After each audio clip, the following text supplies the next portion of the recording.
blank where the view is nothing less than phenomenal. For how I express and project from my abdominal. The only view better, both my daddy and my mama know. No living parents, my sons give me balance. My wife is my serenity, this mic is my identity. The world is foul enough, that's why I write without obscenities. Provoking danger with broken language and spoken anguish. Begging to get hurt, why would you ask to go through changes? Yes, Lord, life's a chessboard, master the angles. Control the tempo, be the one who holds the info. Acknowledge is just as deadly as machete swings. When spoken, the truth is as potent as that Medellin. While others swear the style is free, I just let it ring. Our time is undervalued, soldiers make us better kings. My fans on my shoulder, reaching after better things. Today I take the shot, for them I'd rather set the screen. My mama told me follow my dreams. My daddy told me get it by any means. Stand tall, make him bow to a king. But I've evolved, you can see the result. Look in my eyes when you speaking to God. Life and for those who be caught up in using what I was called with the muse. I guess they call it proving I'm more than an artist. Penciling out my darkest while stenciling out a harvest. And storing what gets me from A to B, just like garages. Instrumental with collages. Envision what I've been drawing. Broadway to give you rhythm like the great Lena Horne. So bent on, found comfort in the storm. Find peace and on when you see them others perform. Organized chaos, I'll cast it like hey ya. Yo, party people in the place to be. What's good? #1 Chief Rocker in Nick's universe. Your main man, Uncle Freezy, is in the building. Salute, salute, salute. Salute to everybody watching this live. Salute to everybody watching this on replay. Salute to Knicks fans in general. Thank y'all for coming through and rocking the spot with us. The son of the legend, Kerry Cox, is in the building. Salute. This thing had, yo, the settings on here be crazy, y'all. I'm not for sure why it always wants to like change a certain setting or whatever and have your man's like looking off in outer space or something, man. It's crazy, right? It's crazy. But here we are. Salute everybody. Salute, salute, salute. Man, so we got a lot of stuff to talk about, man. I've been watching a lot of joints, man, and there are a lot of conversations out here, and I'm like, hey, I don't know, man. I don't know what Knicks fans expect, right? I don't know what we expect. What I do know is that it's too early in the process to assume anything. That is what I do know for certain. Right? Right? That is what I do know for certain. What I also know for certain is Kerry Cox beat me to it, right? So what I do know for certain is that we do like to debate each other, right? Sometimes at the danger of burying the topic, sometimes we like to debate each other at the risk of burying the most important thing, right? So I've been hearing a lot of that, man, and I'm not a hater, right? I'm not a hater. I do want to add my 2 cents into the conversation, though, for some of these things. What I would like to start off with, though, is, man, I got the opportunity to meet DSJ in person on Friday night. That was dope. And just like, man, I was mad excited to see him, and I think I might have picked him up and swung him in the air or something. Yo, David Smith is in the building. Coach is in the building. Salute, man. I got a chance to meet DSJ. Man, DSJ is like a big, strong dude, man. I scooped him up in the air and swung him around like Cinderella because I was so excited to see him. One thing about DSJ, he's super talented, everybody. And it's kind of like that thing, like, you know, I was excited to see him, but it's like, that's how I feel about seeing y'all every time, like, y'all come in the spot, man. Like, you know, get ready for differences of opinion, but also get ready for well thought out conversation and takes and thoughts about things that make sense. Yo, YZ in the building. Salute. Allah Wise is in the building. Salute. Yes, I got to meet DSJ, man. I got to meet True Music. I got to meet Quick Tempered. You know what I'm saying? And a host of other people. That was dope. That was dope. We got some things planned for the city. So we got some things planned for the city. Yeah, so I'm thinking we're probably gonna do I'm just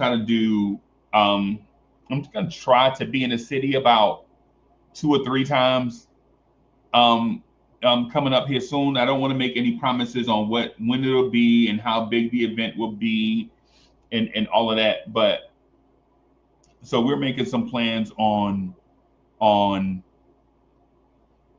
representing Queens, New York, representing Brooklyn, New York, representing the Bronx. Y'all know what it is, right?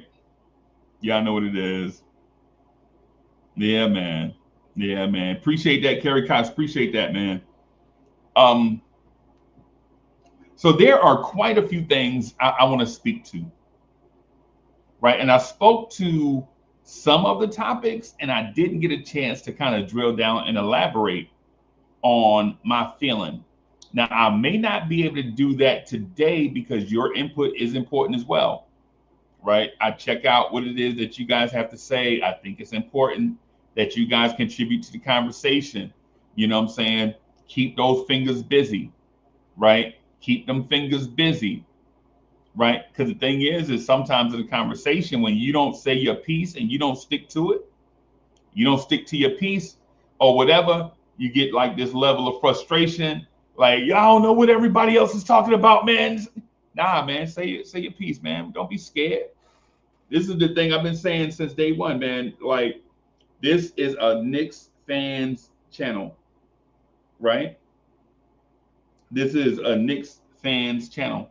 And while it can frustrate us at times with a lot of stuff, keep in mind, of all the Knicks channels, this is your #1 Knicks fan channel.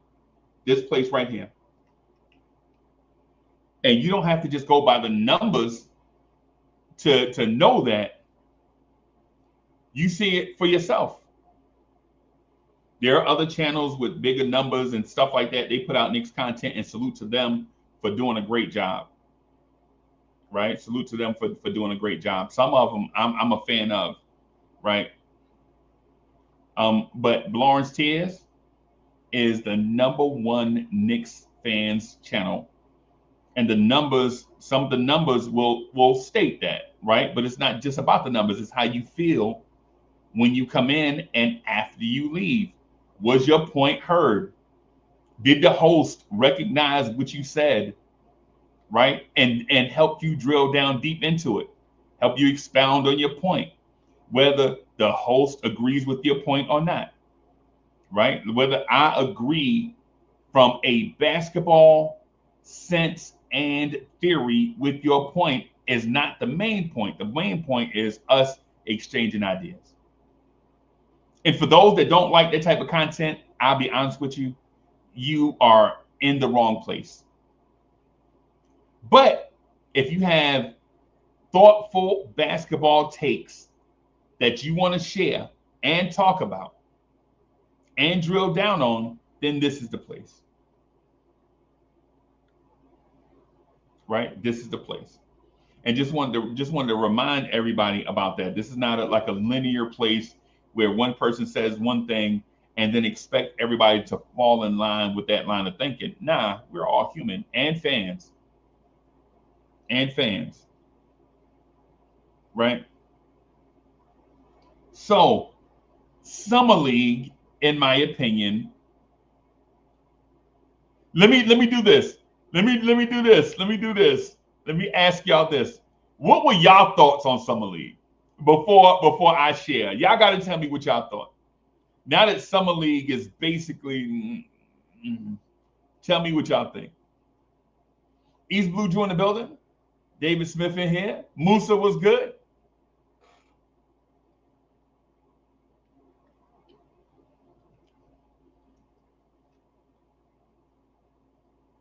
Tell me what y'all think about Summer League.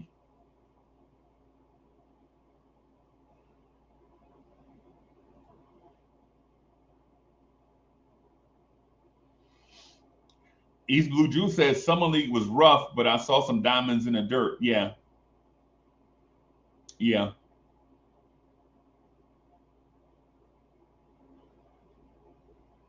Yep, I feel you.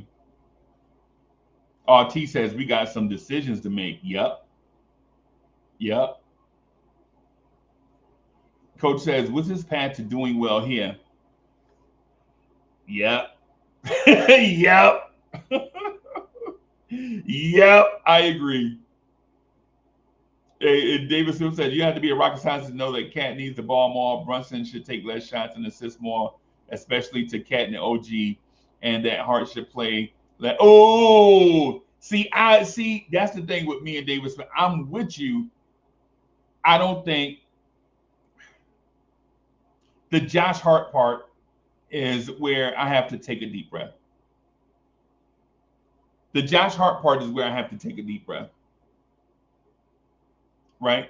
And it's not that I think Josh Hart should be, well, you know what? Maybe we should talk about that separately. HRM is in the building. Salute.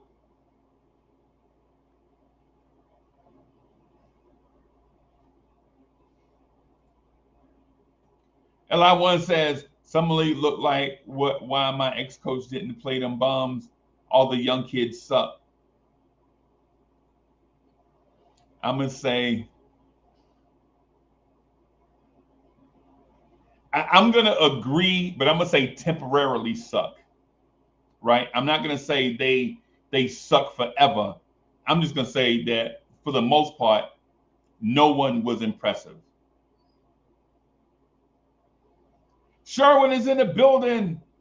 Sherwin, let's get ready to rumble. Sherwin, what's good, man? Sherwin says, the three players I saw with high upside on our Summer League roster were Beauchamp, McCullough, and Dink Pate. That's interesting.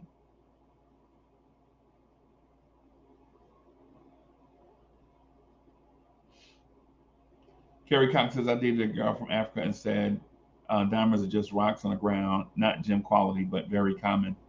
That may be true. That may be true. I never heard it put like that. I never heard it stated like that, but you know what?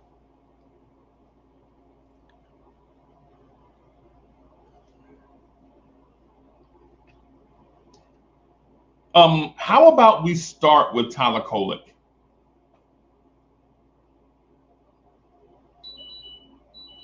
How about we start with Tyler Kolek?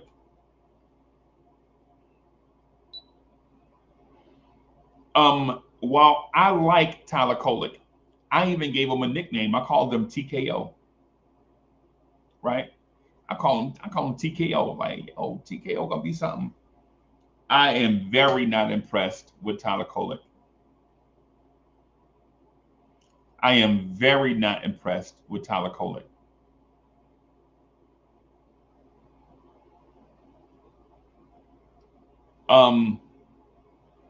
Little things don't come natural to Tyler Kolek at this level, right? Little things don't come natural to him.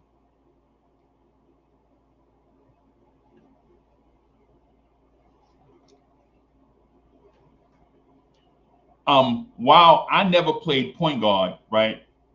In my younger, more fit, slimmer, skinnier days, I did play in a backcourt in Jersey City, right? I did play in backcourt. Back then, point guards were made in the early 80s. Point guards were made different, right? Sharice is in the building. One of the things about Tyler Kolek is he doesn't know how to get his defender on uneven ground, right? Like the defender forces the action to Kolek. Like the defender makes Kolek work for every inch, whereas Tyler Kolek doesn't know how to keep his defender off balance. Not even with the ball inside your shoulders. I'm not talking about keeping the ball inside your hips. Like anybody from my era understands that when you if you couldn't dribble inside your frame, you couldn't be a guard. Like if you couldn't stay tight within your frame, right, and use head movement, shoulder movement, jab step jump backs, all of this to keep your defender off balance so that you can gain ground, you couldn't play guard. And I know this sounds like over technical stuff, but I'm explaining to you why your is valid, right? State of the New York Knicks podcast is in the building. Michelle, what's good? Hey, salute, Michelle. Hey, thank you for being a member. Salute. Hey, State, I'm going to send the link in a text. That way you can take your time, man. Because State I'll put the link in the chat, and then State will be show up like 40 minutes late. I ain't going to.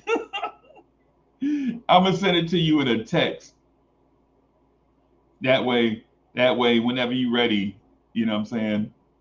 Salute to State, man. That's my guy, man.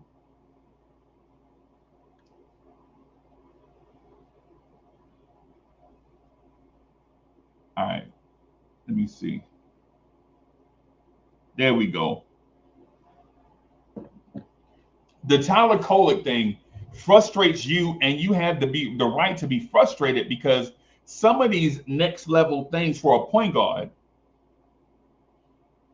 should come natural, second nature. You should be reeling that stuff back in as opposed to forcing Tyler Kolek to do it more. Right? Like Tyler Kolek doesn't know instinctually how to, and I mean naturally and organically know how to keep his defender off balance. Wayne Peterson is in the building. Salute. Salute my guy, Wayne Peterson. Salute, salute. Good mornings or good afternoons.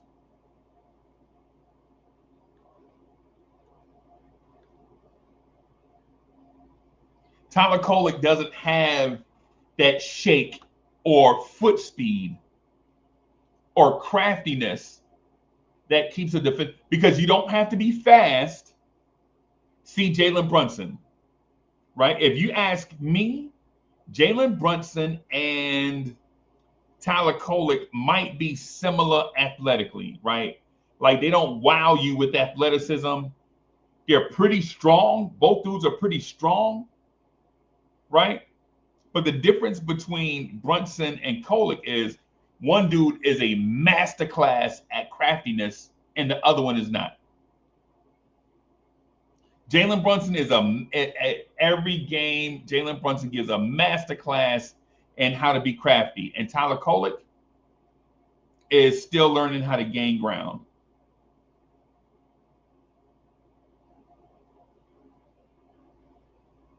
Still learning how to gain ground in the full court and in the half court.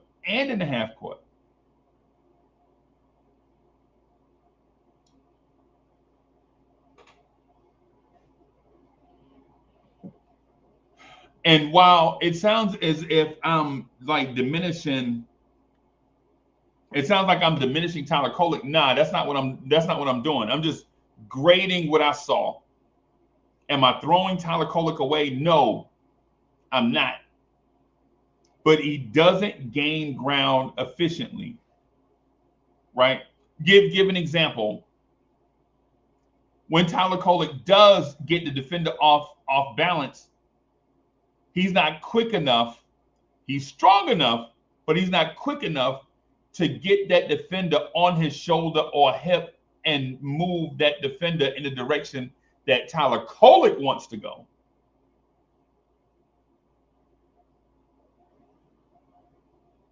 Nick Yak is in the building. Every time I hear the term yak, I be thinking about yak. Yo, hey, y'all, pardon me for being every time I hear the term yak, I think yak. Like, but whatever. Don't judge me, man. Don't judge me, right?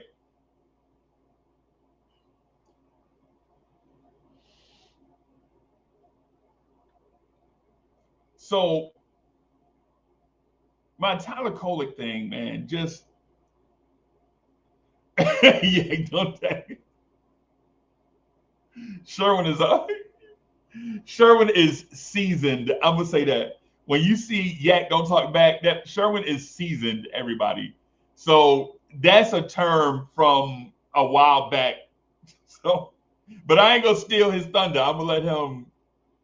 That's a term from another time. You got to be seasoned to know what my man talking about, right? But the Tyler Kolek thing, there are areas where he can improve and be what we're looking for. The thing is, though, with Tyler Kolek being 23, 24, he should already be there. Like, do you really draft a 22-year-old, 23-year-old based on potential that's not realized? Like, how much potential, unrealized potential, is there with Tyler Kolek?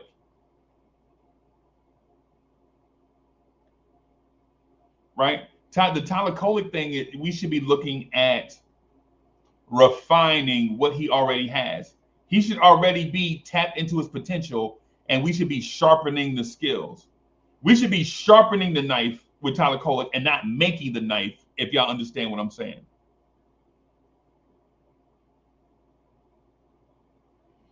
Right? Like, we shouldn't be making the instrument. We should be sharpening that instrument in Tyler Kolek. And there are spurts where he's there, but I think the speed and physicality with Tyler Kolek, I think, bumps him off his spot and mentally bumps him off his spot at times. And I think it does lead to him shooting the ball bad.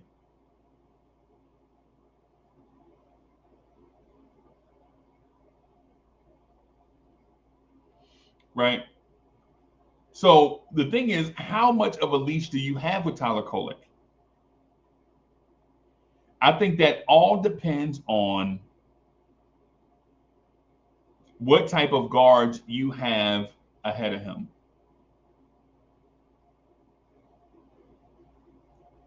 Prezi in the building, salute. What type of guard do you have in front of Tyler Kolek that plays in front of mentors, plays with, and help Tyler Kolek get better?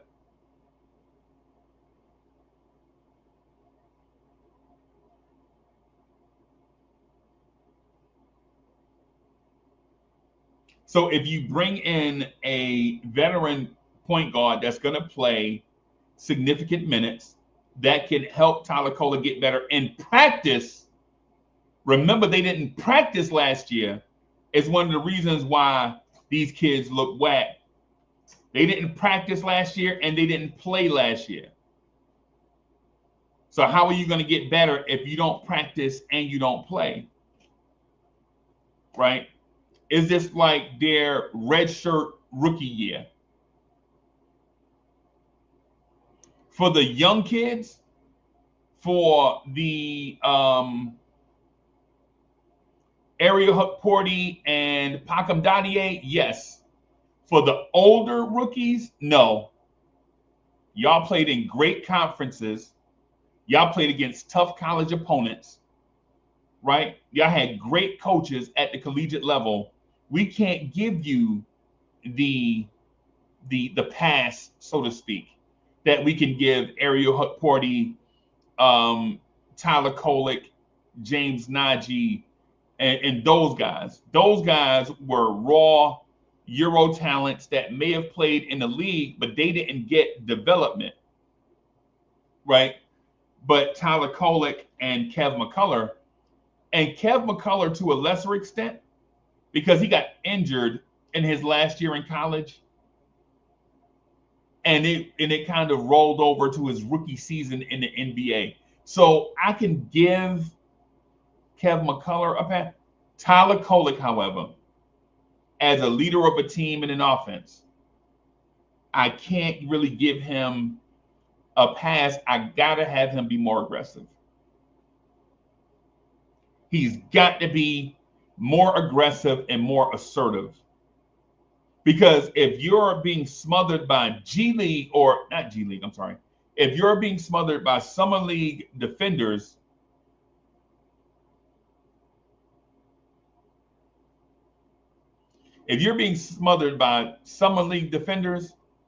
man, when October get here, you're not gonna stand a chance.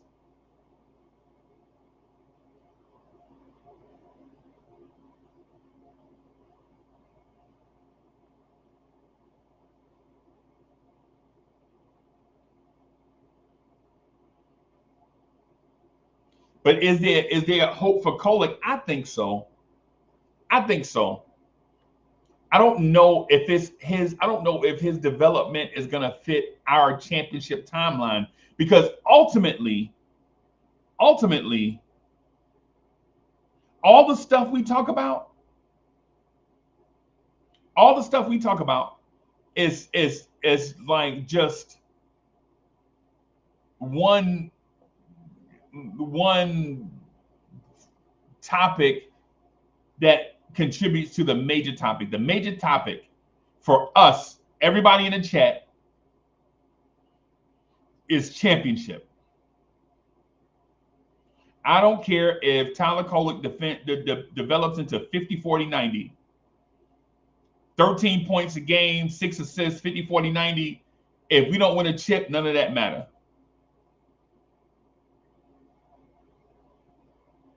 None of it. None of it matters if Tyler Kolek doesn't develop. See, in theory, if Tyler Kolek had developed the way that we all felt like he should, we would not even be having this conversation about a point guard, whether it's whoever it is that you want, whether it's Brogdon or whoever. We wouldn't even be having that conversation because we'd be set already.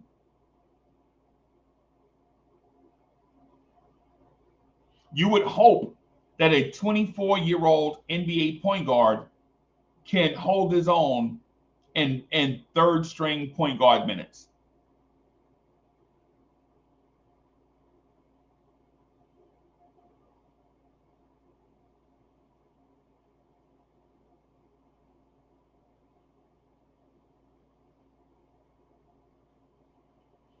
You'd hope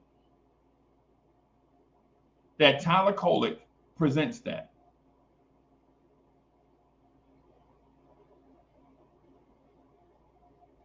If Tyler Kolek, and this is my opinion, everybody, and I'm not asking you to be there with me, I'm just stating my opinion, right? You opine how you like. I don't care. You opine how you like, right? With me, I'm saying it's, and I know this is not fair. I know it's not fair. But to me, Tyler Kolek has to step up and take this job, man. He has to step up and take this job.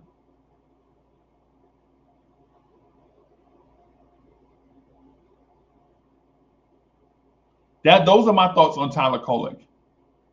I thought he'd be further along. He's not. He has a lot of areas to improve on. Does he have the potential to do so? Absolutely. Absolutely. I just thought he'd be a little further along than that. This man was his conference player of the year. I'm not for sure. Was Tyler Kolek Big East player of the year? Was Tyler Kolek Big East player of the year when he came out? Tyler Kolek won some type of conference play, wherever Marquette is at. He was like the conference player of the year, or something like that.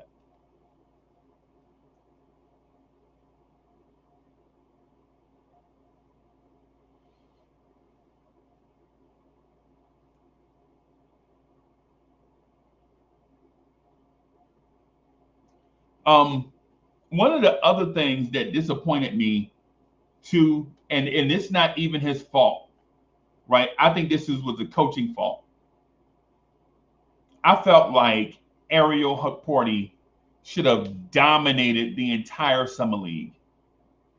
I felt like Ariel Hukporti should have been 18-12, right? I thought Ariel Hukporti was the one, right? Y'all know I love James Naji. Y'all know I love James Naji. I know he's raw, right? I know that, right? Ariel Hukporti, though, came out in summer league with a level of fluidity and strength and confidence in summer league where I felt like he should have dominated. But if you're frustrated by the Knicks offense when Cat, OG, and Bridges don't touch it, and then you saw the summer league, you know why Ariel Hukporti didn't get you 18 points.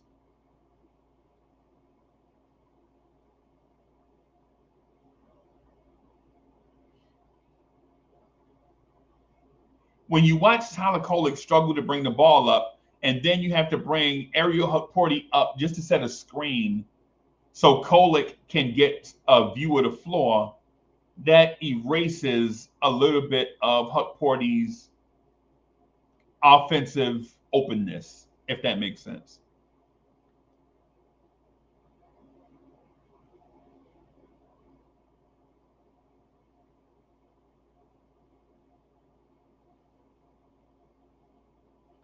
If that makes sense.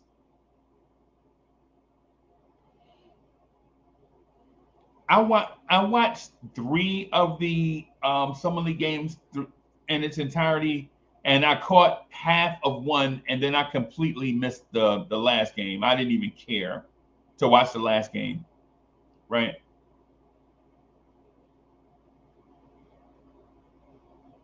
To me, Ariel Hukporti, once he set the screen, and I said the same thing about Mitch during the season, once Hukporti sets the screen and starts to the rim, he's open in that area. He's open in that free throw circle. Yeah, I know the free throw circle. That circle. You know what I'm talking about? In that area, he's open.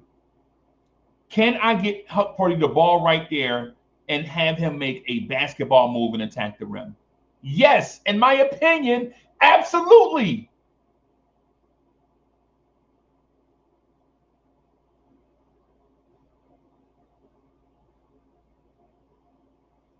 Absolutely.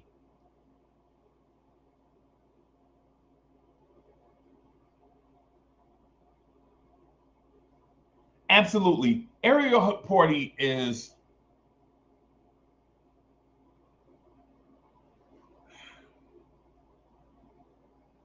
different.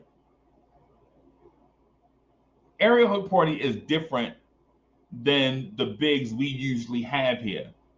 Like the bigs we usually have, big, strong guys, defensive minded, rebound well, team defender, block shots, play hard, hustle guys, but maybe not there offensively. And I'm gonna leave Cat out of Cat because we only had Cat for one season, right? So of course, I'm not talking about Karl-Anthony Towns in this. But Ariel Hukporti has this thing called spatial awareness, right? Like he don't have to look around to see what's going on. He has a feel for it.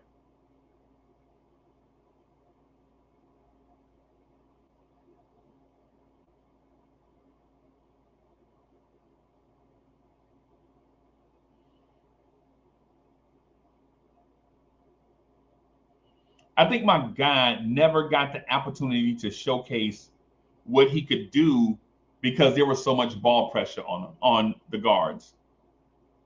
Now, I'll tell you this, and I know this is going to come as a shock. Like the Kev McCullough, Tyler Kolek backcourt, Kev McCullough is inconsistent but aggressive, which we like. He's aggressive through his inconsistencies, right? Like you're not going to stop him from trying. Like he's going to give you what he got. Kev McCullough's going to leave it on the floor in a Josh Hart type of way, good and bad. Whatever it is, all the turnovers are effort turnovers. All the great plays are effort plays with Kev McCullough. But I noticed that the floor opens up with Tyler Kolek and Dink Pate playing together.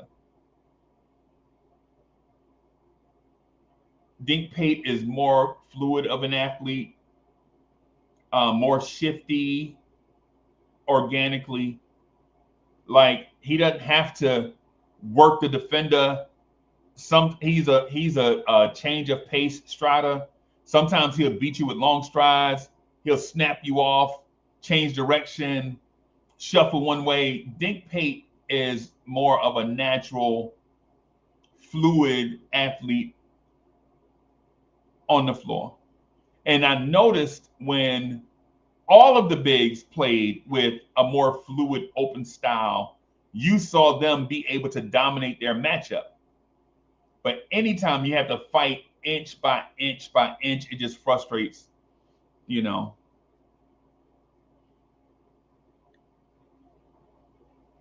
It's what it is. So while I'm disappointed with Ariel Hukporti's numbers, I'm not disappointed with the way he looked, if that makes sense. Because I know analytics people will say, well, the numbers translate to the way you look. Nah. Not all the time. Sometimes, yes. Not all the time. Not all the time. I think my guy is definitely the 10th man.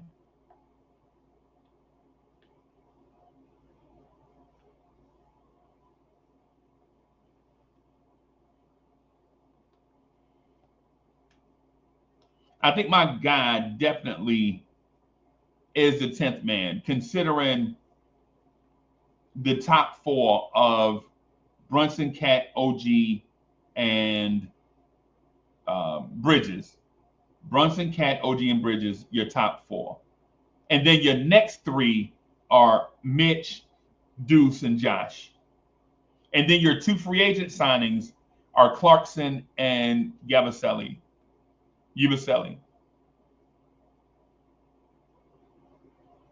And then if there is a 10th player, I think that 10th player right now is Ariel Hukporti.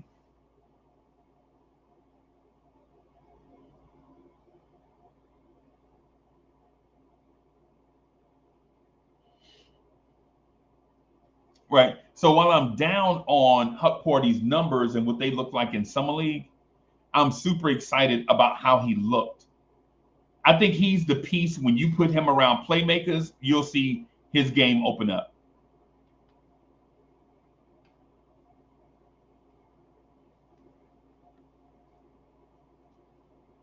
James Naji, I think, is still a bull in a china shop.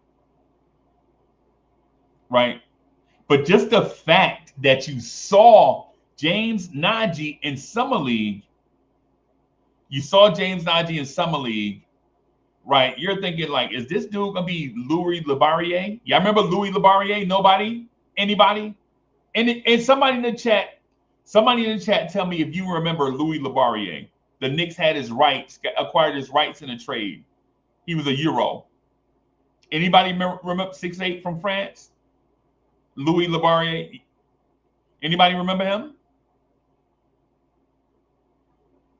Okay. Maybe that's too far back. Anybody remember Rokas Jokubaitis? Euro kid, came to Summer League, showed some flashes. We thought he would come over. He didn't, and such and such and such. And well, James Naji is not them.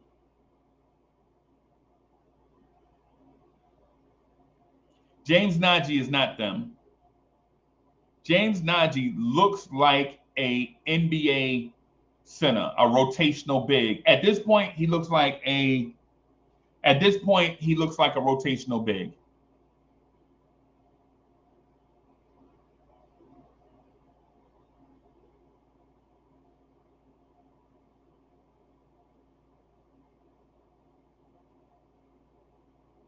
Right? At this point, James Naji looks like a rotational big. Is he raw? Yes. Did you know he was raw? Yes.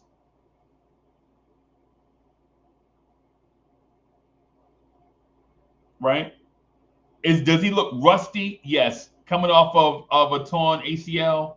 Yes, he still looks a little rusty, a beat slow, right? Coming off a major knee injury, trying to work his way back into, you know what I'm saying? So yes. Does he look a beat slow? Yes. And I don't mean slow up here. I'm talking about slow reactionary. The game is still a little quick. Is he rusty? Yes. I think the same thing about Kev McCullough. I think Kev McCullough is a better player than what we see. He just has to work the rust off from being out for so long. But on the Hukporti front, though. Oh, let me say this. Hey, y'all notice I texted State the link, right? Y'all ain't seen State yet.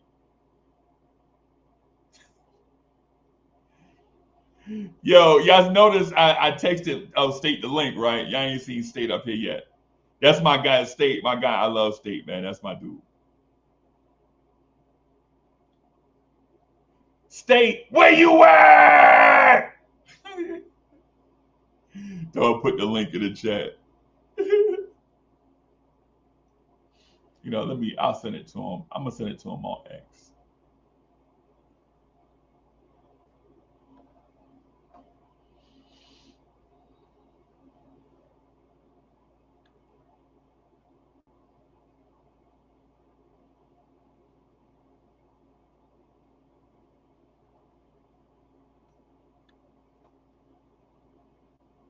I'm gonna send it to him on X, everybody. Give me a second.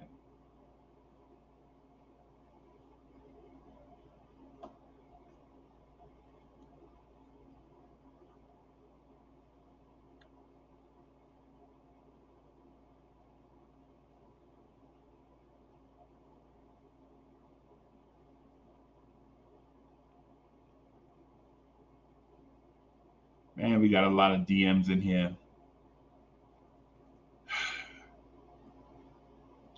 Hey, we got a lot of DMs in here, y'all. I'm sorry if I didn't answer your DM, man. Hey, it's no disrespect. I just need some time, man.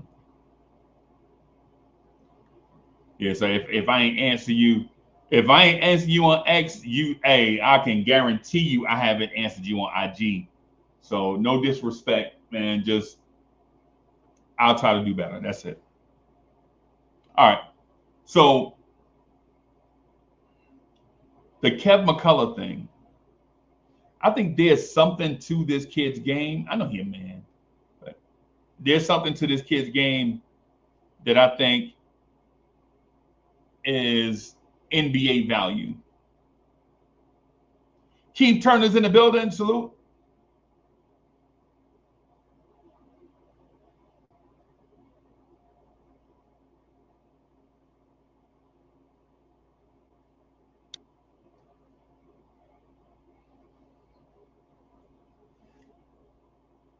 Hey, Nick Yak, I agree. I agree with you here. My only caveat is the drop coverage thing. I don't think that's going to be I don't think it's going to be emphasized as much, because the more athletic you get, the more you want to be able to switch, because the athleticism and length neutralize. Well, you know what I'm saying. Just imagine I'm just speaking to everyone and not just Nick Yak, right? But the more athletic you get with length and with height and length, the more you can switch and not depend on a base defense to cover up everything. Pastor Jay is in the building. Salute.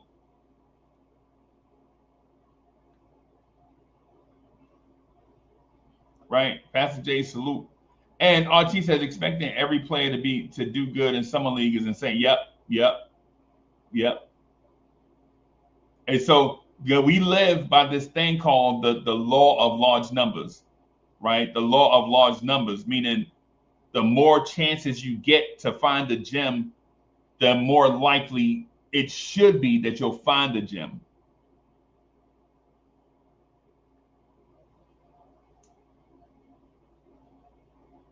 GEM.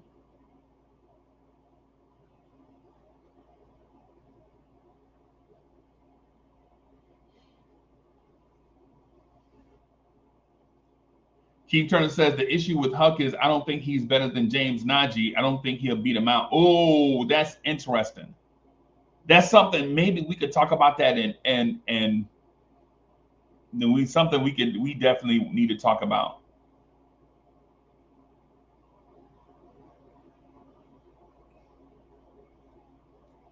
I like this idea, Kerry Cox. I like this idea.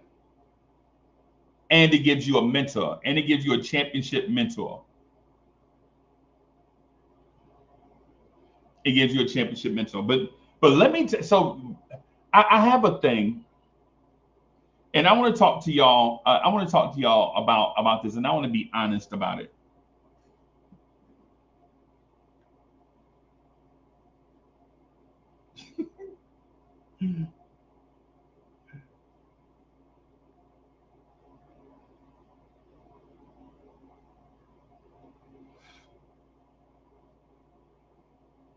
All right, so I want to be honest about a thing, right?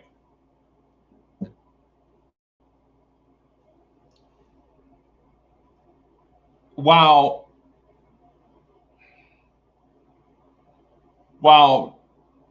Dink Pate, Dadiet, and James Naji are my personal favorite young Knicks to watch, I'm confused to what Dadiet is right now. I love Dadiet. You remember I was banging the table for Dadiet before that draft.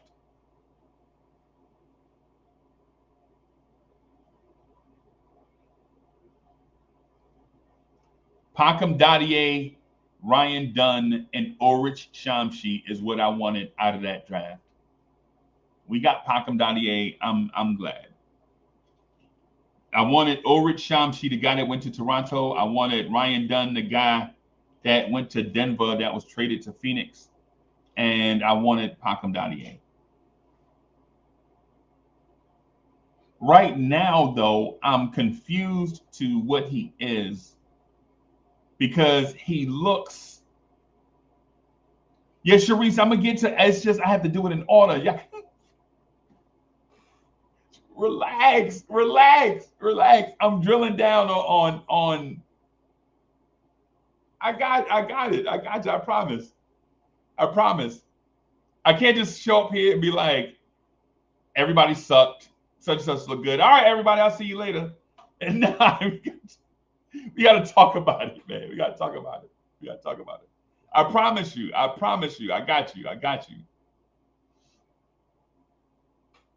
Right. I promise you. I got you. The Dadiet thing is perplexing to me because, for one,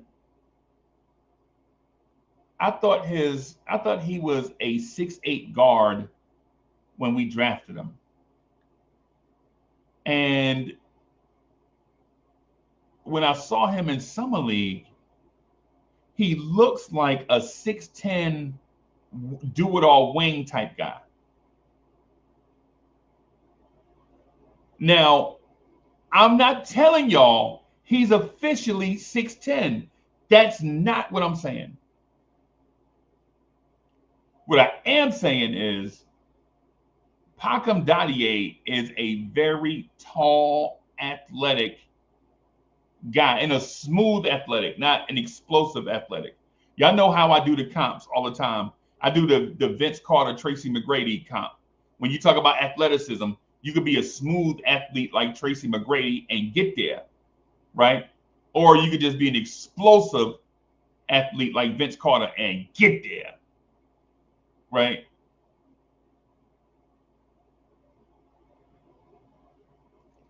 Dadiet looks to me like he is 6'10-ish, about 225-ish.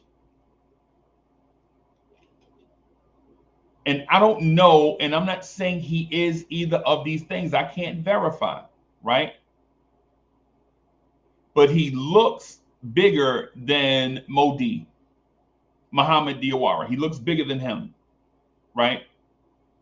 And when he was standing next to James Naji, the only separation between those two was the muscle that Naji had on him.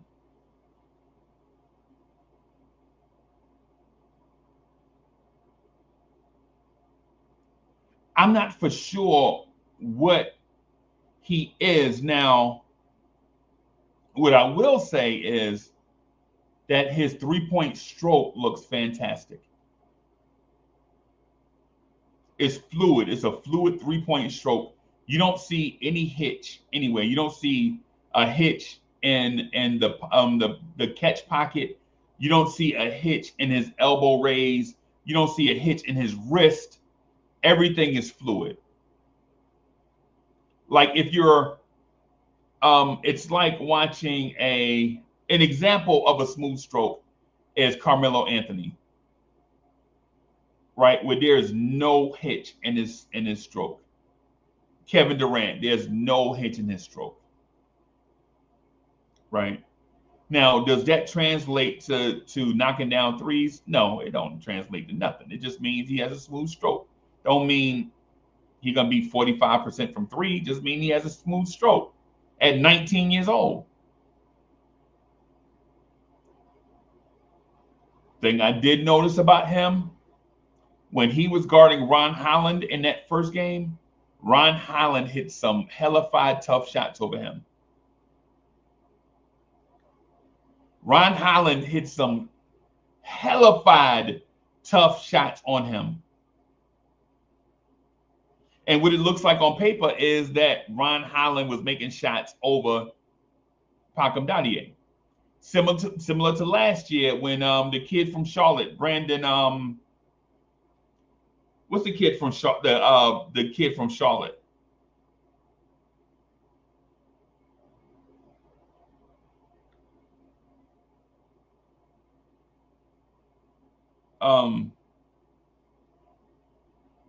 The wing player from Charlotte. Y'all know who I'm talking about. Brandon Miller, that's him. Brandon Miller, yeah. Brandon Miller hit some great shots over Dadiet, but they had to get in their bag. Like they had to do 2 or 3 moves and fade away and one leg Dirk over Dadiet. Now, will the great scorers in the league do that easily? Probably. But the fact that they just couldn't go at Dadiet and just take what they want was impressive. But do the Knicks need more athletic wing defenders, or do they need more explosive athletes that can get easy buckets?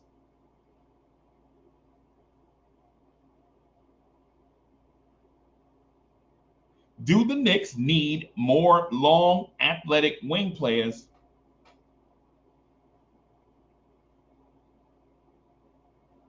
that can defend, or do the Knicks need more floor spacing, more guys, deflections and transition, easy buckets going the other way?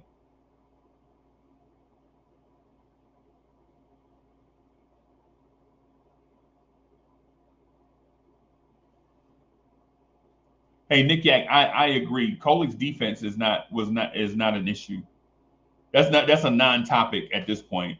I think that's a narrative from last year. I'm not going to talk about his defense, man.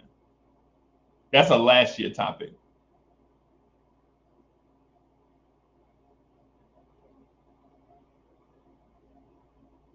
So Pankam Dadiet looks like 6'9"-ish, 6'10" to me, about 220 something. And on my way here, and y'all know I think these things through before I come talk to you, because I'm not going to turn on the microphone and sound like a fool, not on purpose anyway.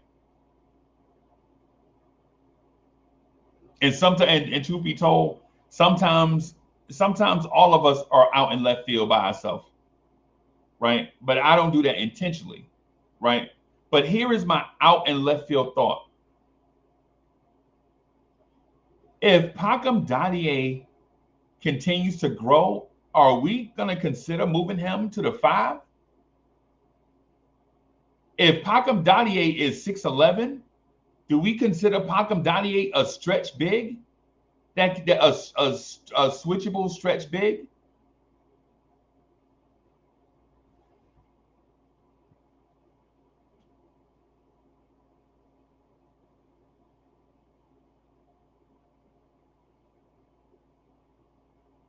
That's just food for thought. Y'all tell me if I'm out in left field. Like Pankam Dadiet looks 6'9"-ish and some change, 6'10". And I'm not trying to create a narrative, right? That's not what I'm doing. I'm asking y'all for y'all feedback. What do y'all think? If Pankam Dadiet is 6'10 and a half, 6'11",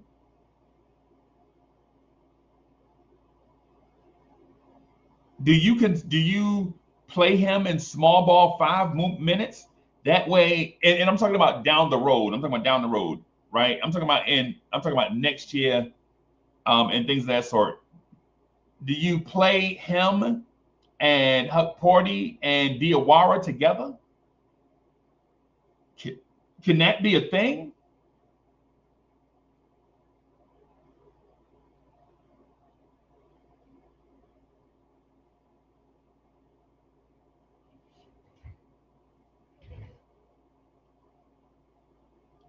See, because the thing about a stretch 5 is, as soon as you say stretch 5, you don't say defense is optional, but you do understand that you'll give away some defense for 3-point shooting, passing, and other stuff.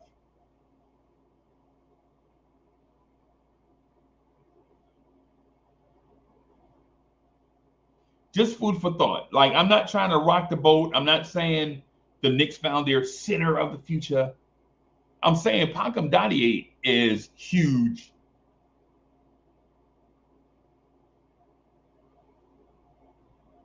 Yeah, hey, Cox, that's what I thought until I saw him standing next to Dink Pate, and that man's chin is over Dink Pate's head. So either Pankam Dadiet is 6'8" or Dink Pate is 6'3". Whichever one. From what I saw. And listen, and I'm not saying that I saw this one time. I was asking people on playback, like, hey, how tall does Pankam Dadiet look to y'all? Everybody was like, man, 6'10", something. Yeah, everybody I asked, HRM was there. He saw it. HRM is a witness. I was asking people on playback during the game, yo, how tall does Dadiet look to y'all? Man, I don't know, 6'9", 6'10", 6'10". Somebody hit up one person told me 6'11", and I told them, get out of here. Dadiet is not 6'11". I don't want to believe that. I really don't want to believe that this kid is 6'10".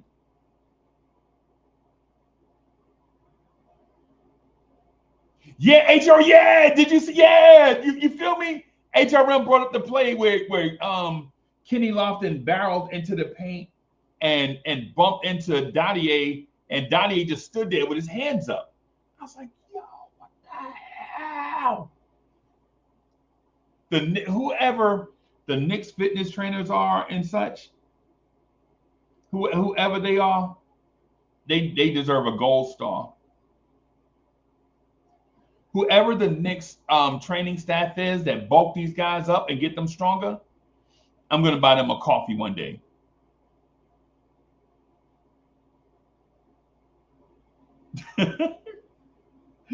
Yo, Pastor Jay says he's legitimate 6'11" in high heels, super soft. Hey, man. Hey, okay. Okay. So my thing with Dadiet, I don't really know what I'm getting right now. He is my favorite young Knicks player. Now, did Dink Pate burst onto the radar? Absolutely. Did Mo D burst onto the radar? Absolutely. Did James Naji burst onto the radar? Absolutely. Right? I love what Mo D does. Mo D reminds me of, and when I say this name, y'all are gonna think I'm reaching, but I'm not. Right? Mo D reminds me of the early Porzingis years, where it was Porzingis, Willie Hernan Gomez, and Kuzmingas. Y'all remember the Kuzmingas kid, the 28-year-old?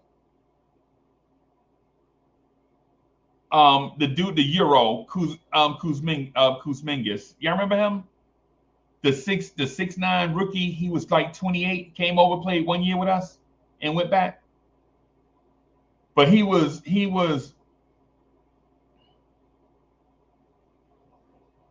Kuzmingas was the guy that would grab the rebound and be like dribbling behind his back.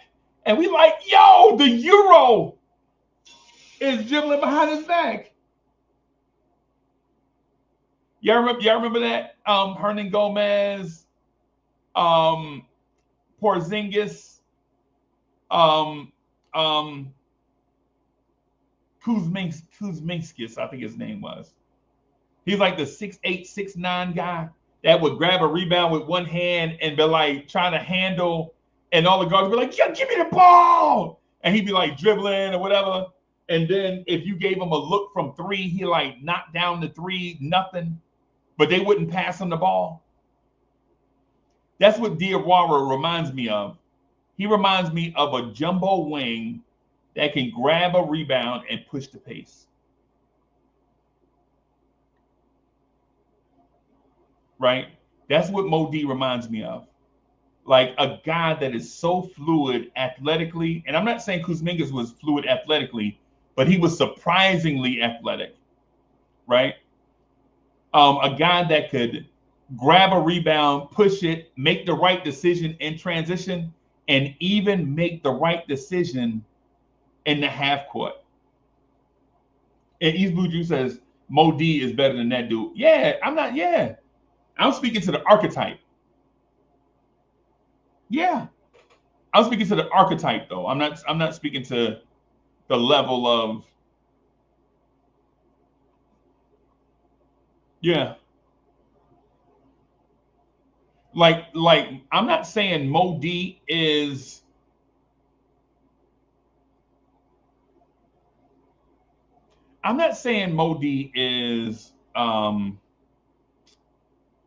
Lamar Odom, right? But what I'm saying is Mo D has the potential to be a vending machine Lamar Odom.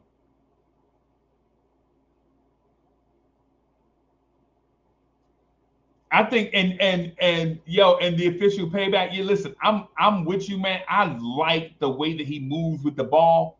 I like the way he moves with the ball, and I like Pascal Siakam's game in transition, and I like his scoring in the half court. I think the Diawara kid, though, offers a certain level of guard skills. Pastor J, that's him. Mindaugas Kuzminskis. That's him. That's him. That's my guy. That's who Mo D reminds me of in a sense. Will Mo D be better? I would say I sure hope so.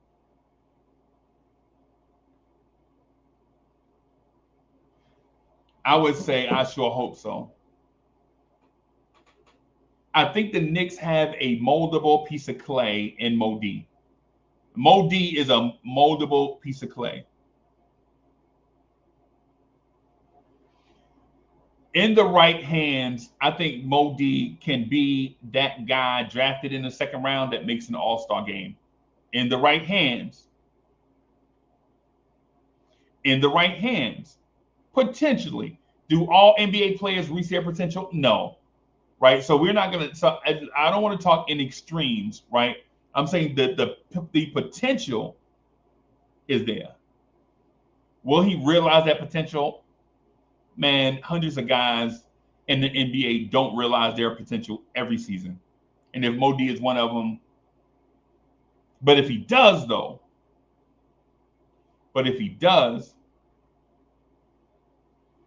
so while I'm high on Mo D, I'm high on Dink Pate, though I'm confused to what either of them will be in the future. I don't know if is this guy. Is Mo D going to have enough efficient scoring and efficient defense to stay on the floor? I think his game translates to the NBA right now, right? But can he score efficiently? Can he defend efficiently? Those would be the questions, right? Remember, this guy got drafted, so there is potential there. It's not like he went undrafted. Right?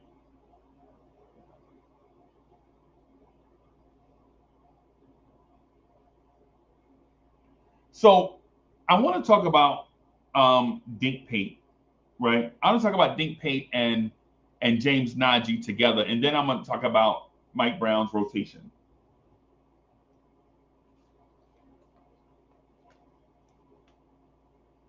I don't know Dink Pate. He was off the radar for me. Quite honestly, I'm surprised the Knicks drafted a 6'8" guard.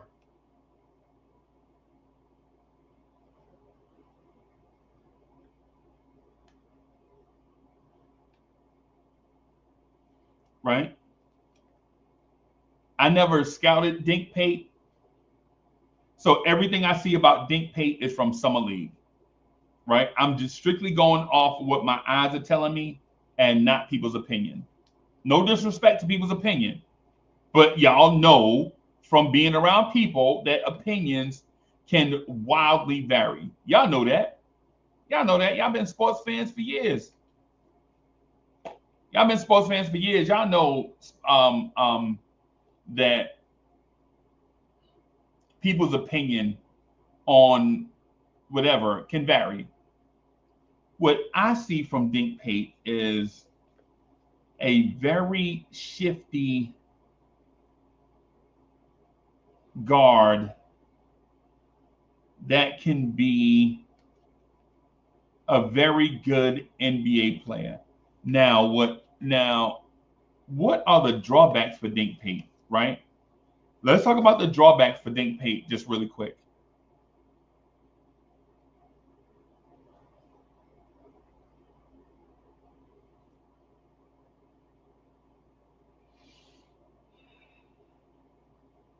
I think the only thing stopping Dink Pate right now is grown man strength and weight room. That's it. I think the only thing stopping him is grown man strength and weight room. Because while the measurables are there are certain things you can't measure.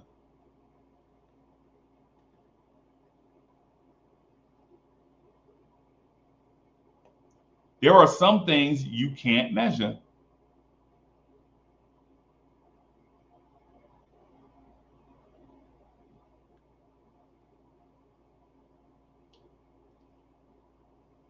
I'm going to say Dink Pate is at least a year away. I'm going to say Dink Pate is at least a year, not skills-wise. Now, I'm not saying he need to go somewhere and work on his skills, but everybody does. Everybody does. Travel Vibes is in the building. Salute. I think Dink Pate is a year in the weight room away from being a quality situational rotational player. It's my opinion. I think maybe the time that he spent in that developmental league was to his detriment. I think that time in that developmental league may have been to a detriment to him, like how it was for Scoot Henderson and how it was for the Thompson twins.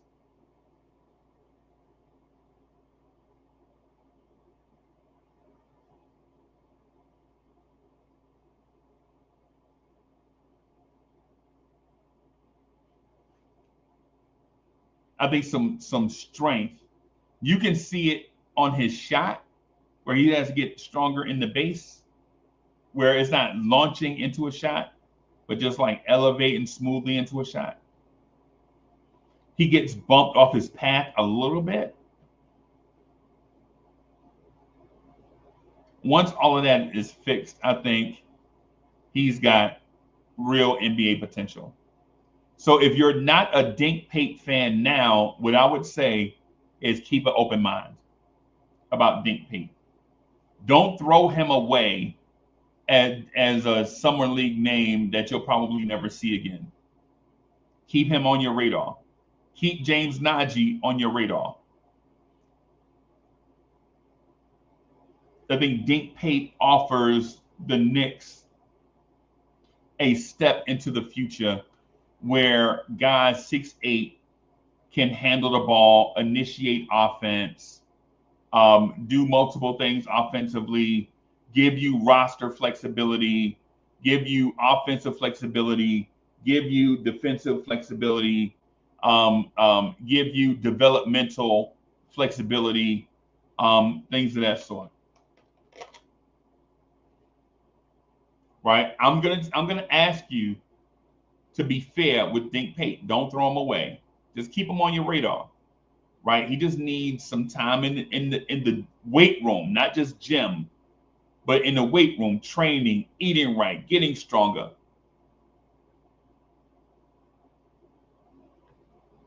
Right? That's what I think he needs.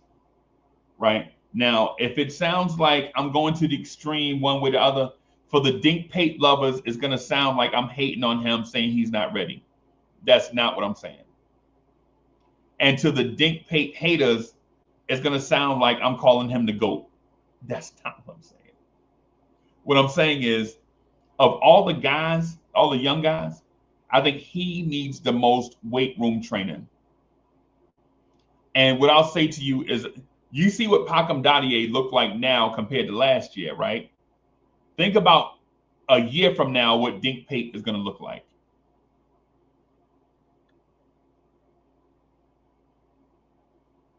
Right? Just think about a year from now what Dink Pate will look like physically, is what I'm saying. Just like how Tyler Kolek looks different, how Dadiet looks different. And I'm talking about physically. James Naji just needs time. Right? But here's the thing. Here's what I wanted to really talk to y'all about, man. The Mike Brown rotation.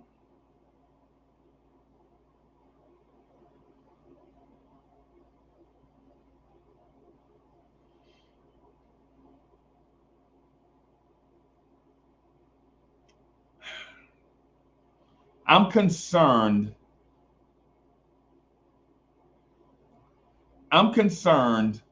that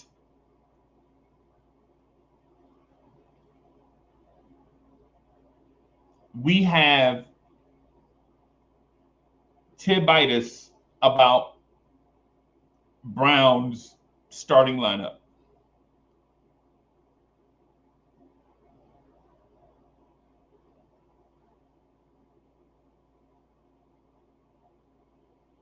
I'm gonna tell y'all who I think the fifth starter should be, But I want y'all to tell me, put in the chat, put your name by it.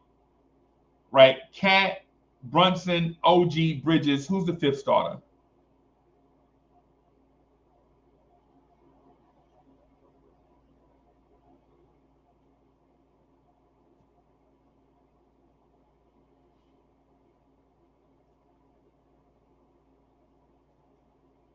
Who's your fifth starter? Sherwin, who's your fifth starter? Oh, Pastor J. Oh, no, you didn't. No, he didn't.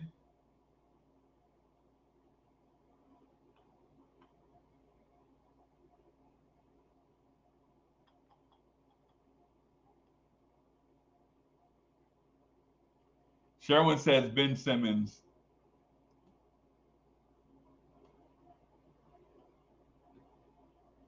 Travel Vibe says 23 Savage.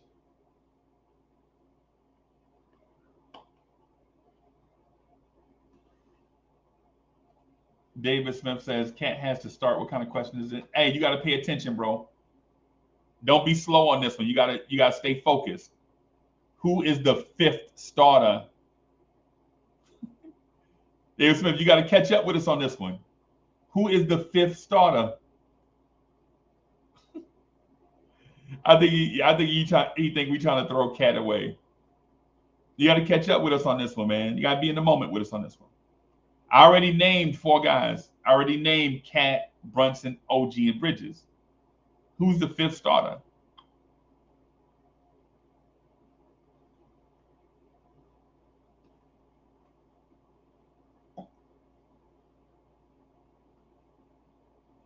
I think the majority. Smith says Cat is a center.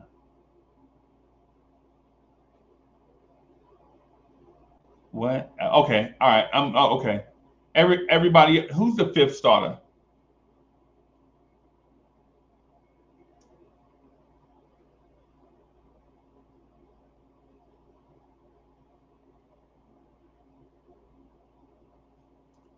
David Smith. Who is the fifth starter? That's easy. If I named Cat, Brunson, OG, and Bridges, it's easy. Your choices are Mitch, Deuce, Josh, whoever. That's easy. It's an easy question. You overthinking it, man. You overthinking it.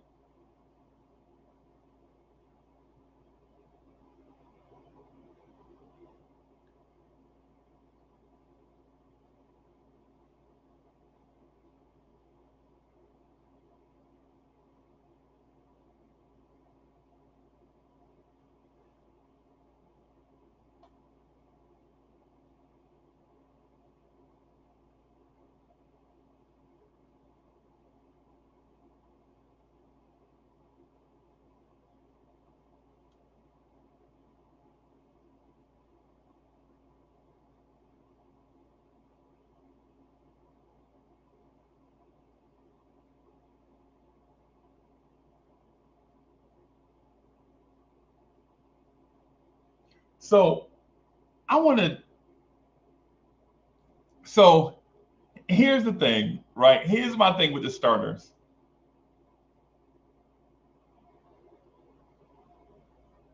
I love Mitch as a starter.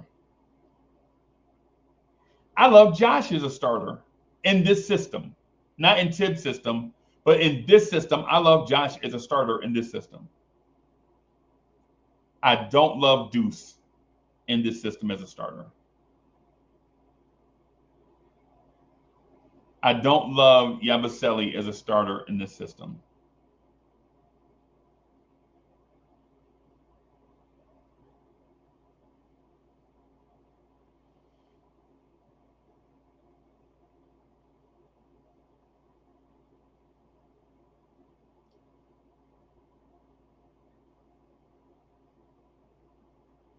In this system, my mind is telling me, in this system, my mind is telling me that Jordan Clarkson should be the starter.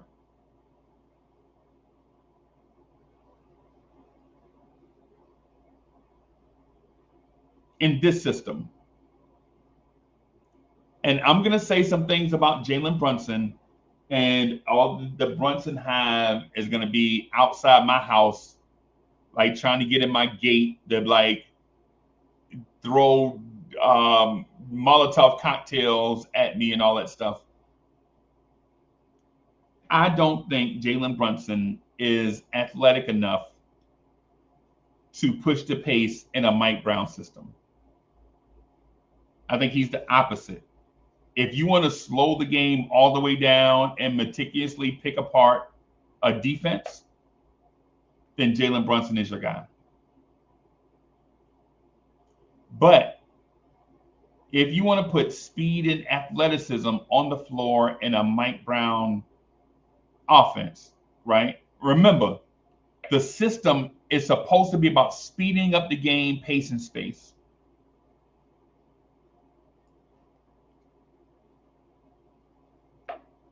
Right? If Mike Brown's goal is to speed up the game, right, push the pace, I think another slick, athletic, ball-handling guard that can create his own shot is the answer. Right now, in my mind, contextually, because I'm thinking about the system and not the personnel. Now, I know you should think about the personnel first and then the system, right? But for right now, we only have an idea of what the system is, right? We know what these players are, right? Right? We know what these players are. All these guys are veterans. Every rotation player we're playing is a veteran guy, right? Now, with that said, if we start Clarkson in the backcourt with Brunson, right? My preference would be for Mitchell Robinson to get the lion's share of all the adjacent minutes. I like to see Mitchell Robinson somewhere in the neighborhood of 28 to 30 minutes a game where we can showcase his athleticism, right? I don't want to see or I think the system dictates that we don't see big, strong, lumbering Mitch, that we see the gazelle athletic freak Mitchell Robinson, lob Mitch, the blockness monster Mitch in this system. So what does that mean for Deuce McBride and Josh Hart's minutes? It means they're reduced. They gotta be. They have to be. Deuce played 25 minutes a game last year, and his numbers went in the tank. Deuce shot 40% from the floor at 25 minutes a game.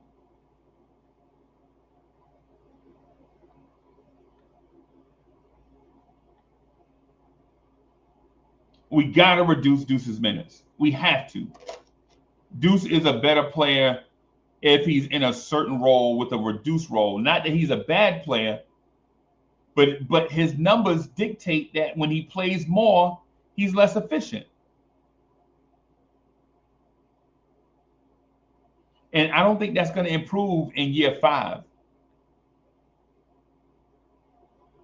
Does that mean Josh Hart plays less minutes? Yes, because you have Yabusele and Mitch.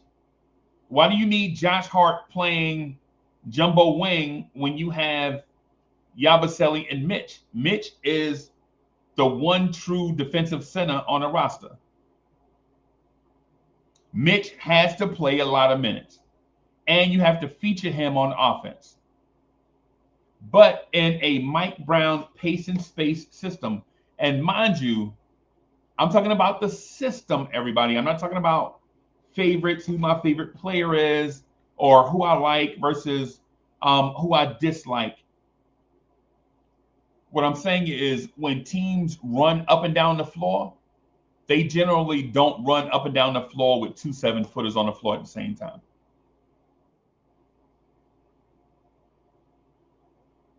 Generally, teams do not run 2 7-footers at the same time Up and down the floor, up and down the floor, up and down the floor, up and down the floor, up and down the floor, up and down the floor, up and down the floor, up and down the floor, up and down the floor, up and down the floor. Teams generally don't do that, right? Because it wears out your bigs. Remember, bigs have more area to cover than most people on the floor. State, what's good, bro? State showing up here. Yo, what's up with your mic, man?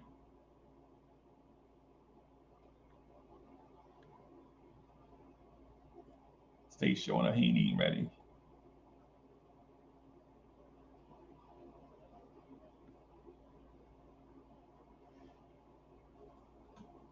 What's good, boss? Why I can't hear you? You can't hear us? Now I can hear you. There you go. There you go. What's good, boss? Hey, boss, you looking slim. Don't tell me Harlem got you stressing out, bro. Nah. Don't tell me you losing that stress weight, bro. What's good with you? I'm good. I'm loving the Knicks Summer League right now. I'm hoping Leon still make a trade. Right. Personally. But what's up, though? How you been? Man, I'm good. I'm Gucci, bro. That's good, man. That's good. I'm about to go to the liquor store soon. I'm out here riding the road, traveling. You know what I'm saying? Going places, man. Went to Savannah 2 weeks ago. Went to Fayetteville to see DSJ Friday. You know what I'm saying? Oh, how was it? Yeah, it was great, bro. It was great. It was a good time. That's good. It was a good time. So what you like? So what you want to get into, man? Yeah, we already at a thing, man. You still talking Giannis? Yeah, like me personally, like I don't really care for that. Like it's whatever at this point. Like Leon Rose, he after watching Summer League, I'm like, yo, you know what? And then watching OKC win the NBA title, and they the second youngest NBA team to do it since Portland. I don't need another vet. If you're not going to bring me Ben Simmons, a tall wing play initiator, then there's no reason for you to bring me anybody else. I don't see a place for Malcolm Brogdon and the Marcus Smart. The Marcus Smart intel tells me all I need to know, because Marcus Smart went to the Lakers because he didn't see a clear path of him playing on the New York Knicks. What am I saying by that? You got Deuce McBride, you got Jordan Clarkson in the backcourt. I don't need another backcourt guy. Deuce McBride needs to get his butt in the gym and work on his handle and work on getting into the paint. That's what he needs to work on. You got Jordan Clarkson, but I'm not asking Jordan Clarkson to play make for others. So the Knicks is in a conundrum right now because you can't start Josh Hart. Starting Josh Hart is like, bruh, like that's pointless. It's pointless because it's a net negative since January 1st. You watched it in the playoffs. I don't want to watch it again. He can't get his own shot, and he needs to be like the fifth playmaker on your team for me to take you serious. So he needs to come off the bench. So you got Jordan Clarkson, Deuce McBride, Josh Hart. Okay, cool. Who did we just sign in the offseason? Garrison Yabusele. He's the backup 4. Okay, cool. Who's the backup 5? My backup 5 is Mitch. I'm not starting Mitch. Why? So he can get hurt again, and he's in a contract season. That's ridiculous to me.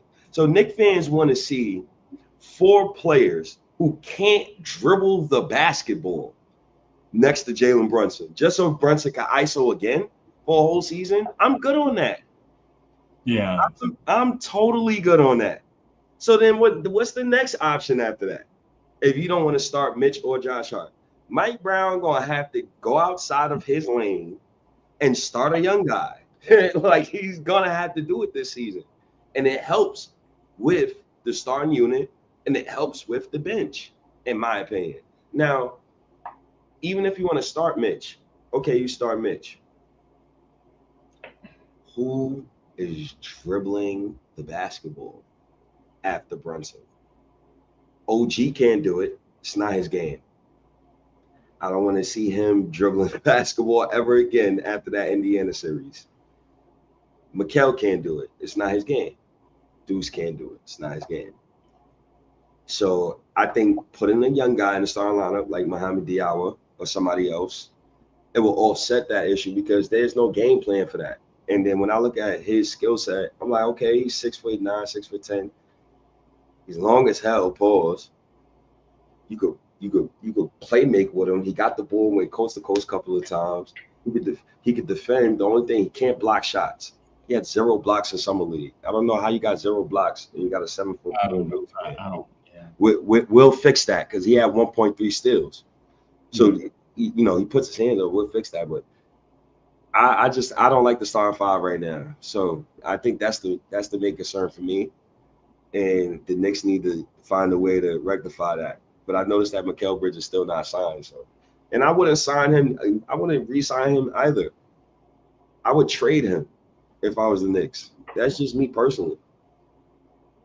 But, everybody think different. A lot of people think Mikal Bridges is going to be different under another coach. I don't know how a 28, 29-year-old develop ball handling skills at that late of an age, and you're asking him to change his game.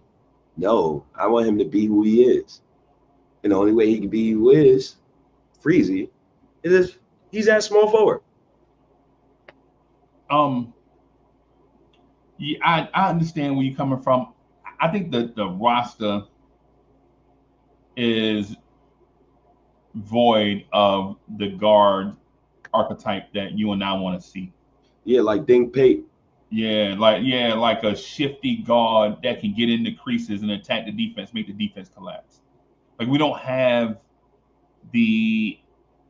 for instance, of all the guards we have you ever seen in the last 2 to 3 years, have you seen a guard on this team dunk the ball with 2 hands? No. Bro, little stuff, right? Little stuff like, have you seen a guard on this team dunk the ball with 2 hands? But that's a Tibbs team. You get what I'm saying? Yeah, I know. Like, still, and I laugh at Knicks fans who say, yeah, Mike Brown say he loves his wings, this, that, and the third. That's coach speak. Right. I don't care for coach speak. Whenever a new coach comes in, a new coach brings in one of his guys. That is a fact. Yeah. Like, regardless of how anybody feels. And I look at Drip Moore. I'm looking at the chat at the same time. Shout out to the chat. I'm not trading Bridges. How you want to keep Deuce and trade Bridges? And Deuce is a backup point guard. In order for me to get another wing creator, I got to trade either Mikal, OG, or Hart. I know who I'm dealing. If I watch Summer League and that stuff from Summer League carries over to preseason, I know who I'm dealing because I want to see them young guys play. We in the first apron. I'm not starting Clarkson.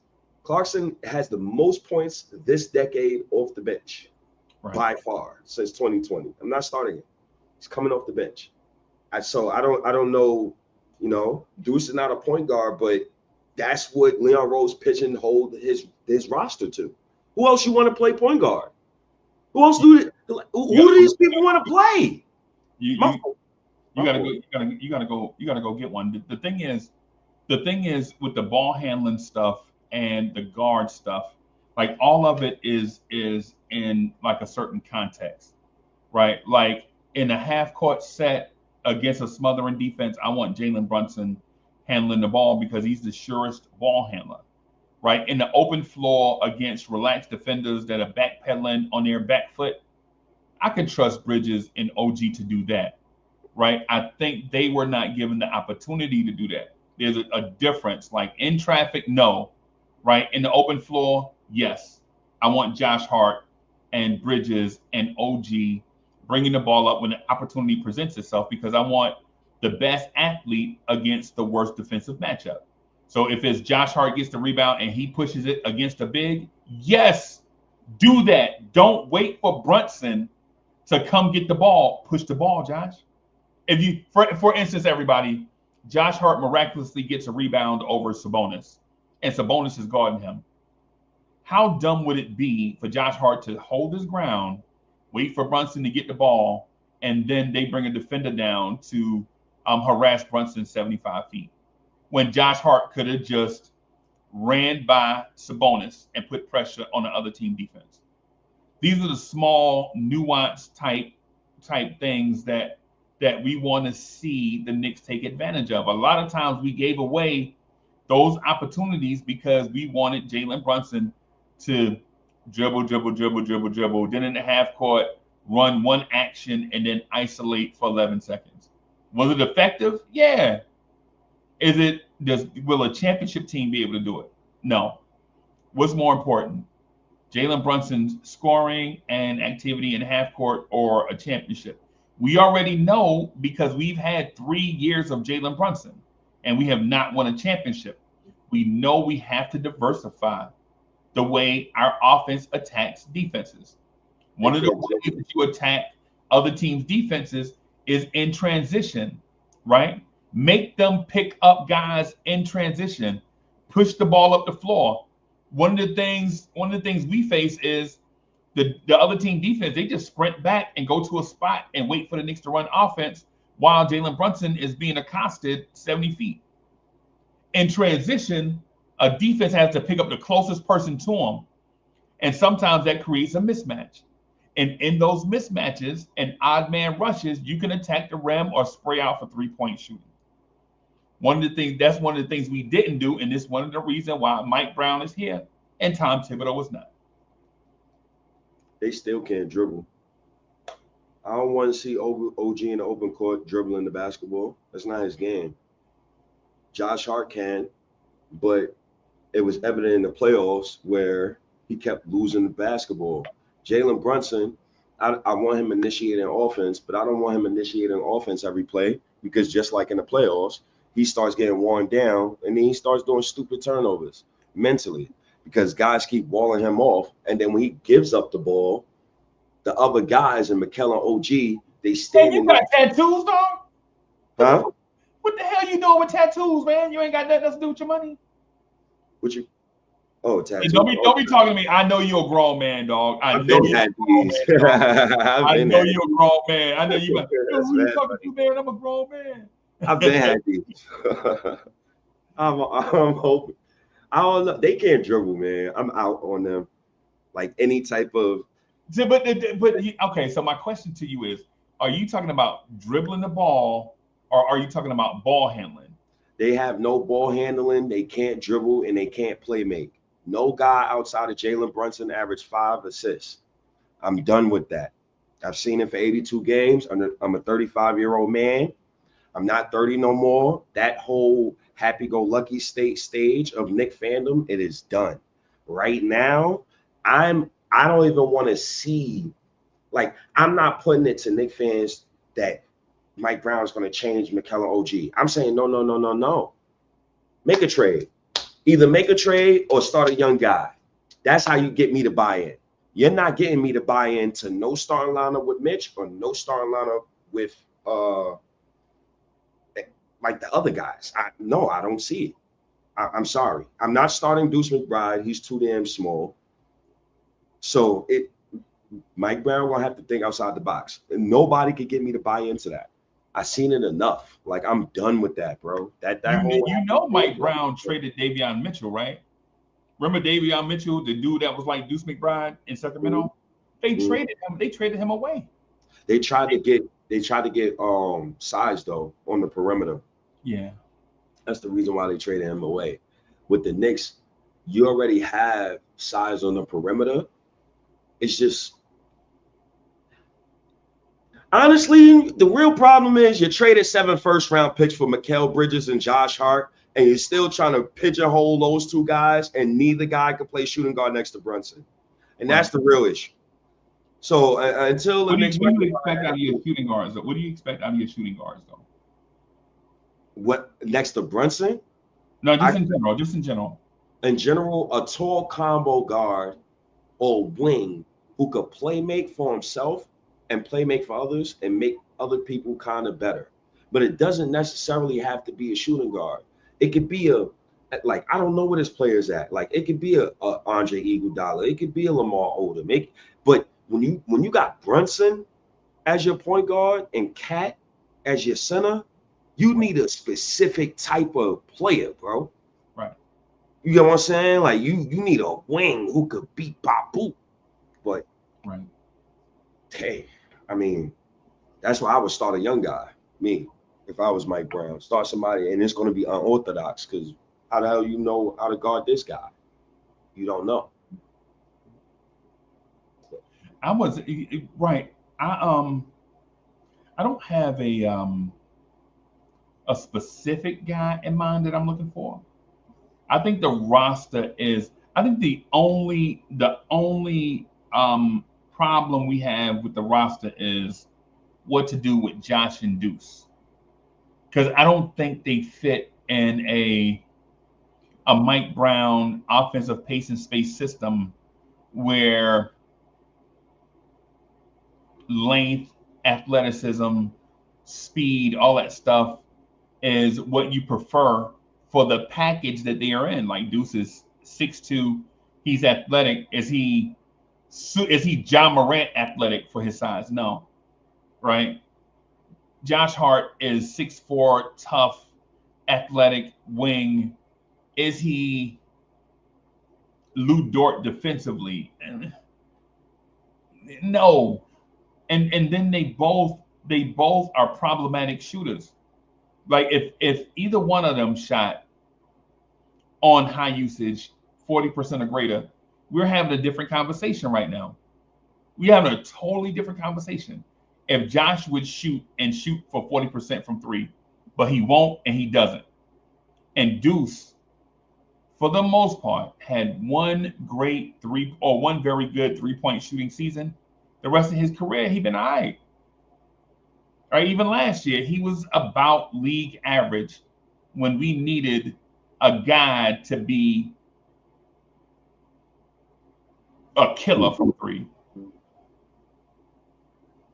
Like Deuce is okay. He's the backup point guard. When your best player is 6'1", everybody else is pigeonholed. That's what it comes down to. And your center, your starting center, although he's great offensively, defensively, he's aloof. So now you gotta come to the realization that I'm gonna need a wing creator. Like I don't know what Mike Brown and Leon Rose is thinking, but they ain't seeing no ECF or nothing like that. If they don't get a wing creator, bro, they need one badly. I'm not depending on Mikel and OG for that no more. I want them in a correct position and role. I don't think Deuce is a point guard, bro. If he gonna have to learn it this summer. Yeah, I don't. Yeah, and so here's the thing with Deuce and Josh. Everybody, I don't hate Deuce and hate Josh. I love Deuce. Deuce was showing the show love when nobody was showing the show love. I love Deuce, right? I don't hate Josh. Josh puts it all out on the floor every time, right? Yep. But Jalen Brunson's off the floor.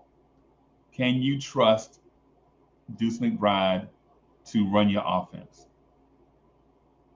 It's a yes and it's as simple as yes or no. Do you trust Deuce? And I'm not talking to State. I'm talking to the chat, everybody. I'm talking about everybody watching on X. I'm talking to everybody watching on YouTube. Can you trust Deuce McBride to run your new up-tempo offense efficiently? And think about this. If Deuce is in that backup unit, think about the players he'll be playing with. Deuce on the backup unit, if he's not the starter, right? If he's not the starter, say Mitch is the starter. That means Deuce, Josh Hart, Clarkson, and Yabusele. Can you trust Deuce to run that offense with them? No. Clarkson to have the ball in his hands most of the time because he's a bucket. And he ain't passing that. Yeah. You feel me? And I ain't mad at him for not passing. I'm not bringing him here.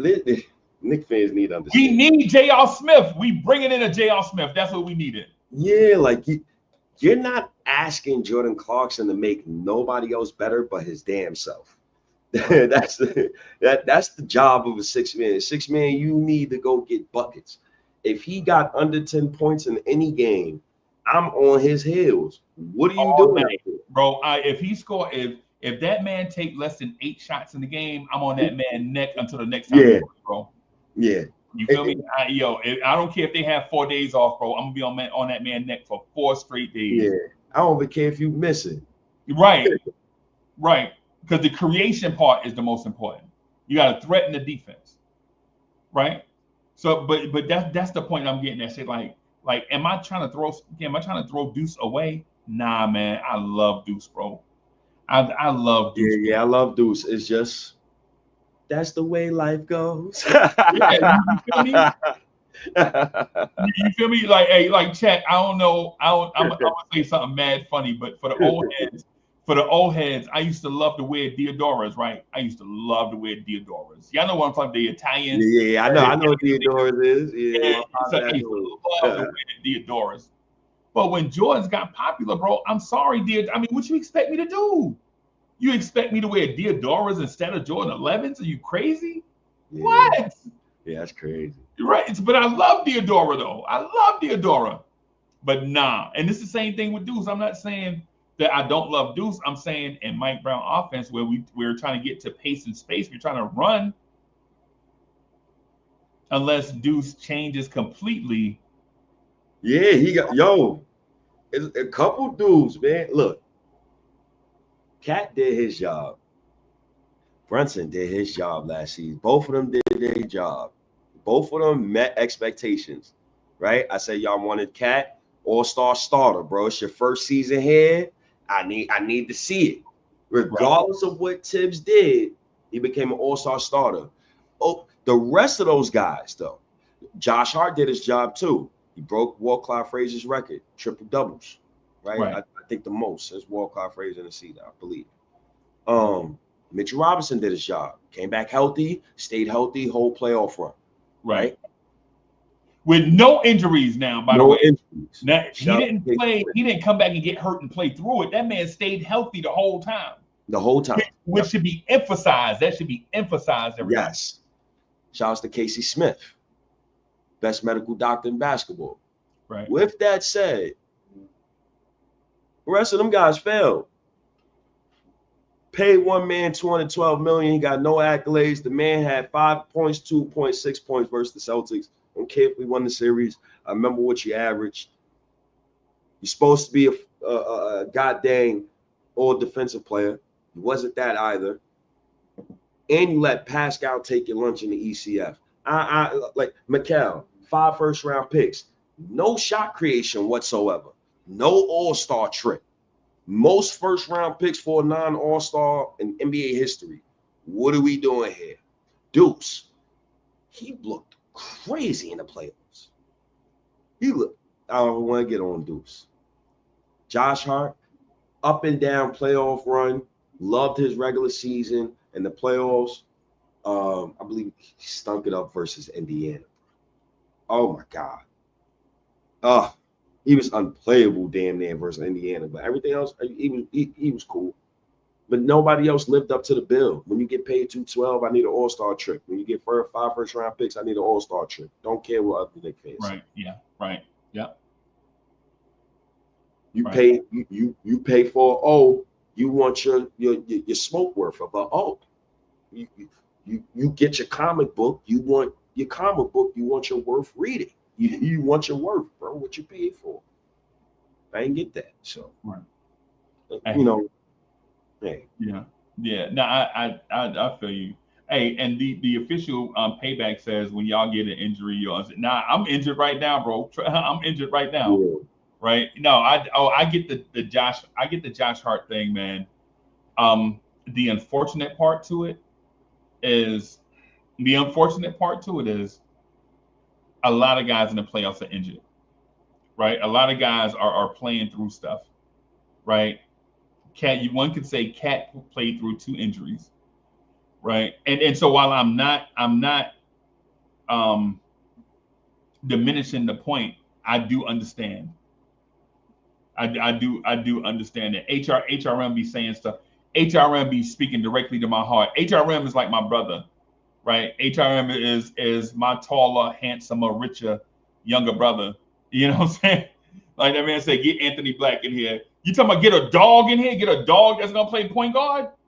A 6'6" animal at point guard that it is only concerned with defense and snuffing out the other team best scorer? Yeah, That's what you want to hear? You want a dog? Come on, man. We gotta get this dogs no more, man. We gotta break the Tibbs roster up, man. Yeah, State don't want a dog in here. State just want a finesse guy, man, to say yes sir to Jalen Brunson. Yes, sir. I want a beat pop pooper.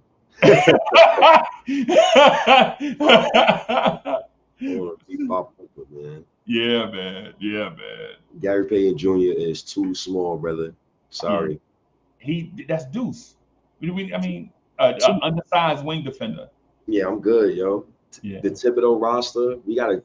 You know what Mike Brown's job is this first season? Got to clean up this Tibbs roster. Yeah. Got to clean it up. So this roster reminds me of Tibbs. That's deep. That's like the narrative reason why I want them to make a trade. Because when I look down the roster, I'm like, okay, cool. Where's your athleticism at? Where's the athleticism? Who's your think about who's the explosive athlete on this roster? I don't know. You feel like who's the dude that you like, bro? If he get to a deflection, you can stand up because you already know what's about to happen. We don't have that guy, bro. And with OKC, they got MVP. Their point guard is 6'6", 6'7", and Shea. Yeah, can't guard him. Then their secondary creator is a 6'6" wing, who I think was all NBA first defense and was an all-star. And then you got Chet. He's coming in the wings, top 10 in blocks, and he can hit the three. And they got bro. Nick's going. I'm with you. I'm with you on that. I don't disagree. I think what you're saying is genius. I think it's a very understated thing that you said, and I hope everybody heard what you were saying. Basically, what I heard from State is we got to go through the Tom Thibodeau car wash and get the Tom Thibodeau off of us and the organization, and realize that we're in a different era of Knicks basketball with Mike Brown.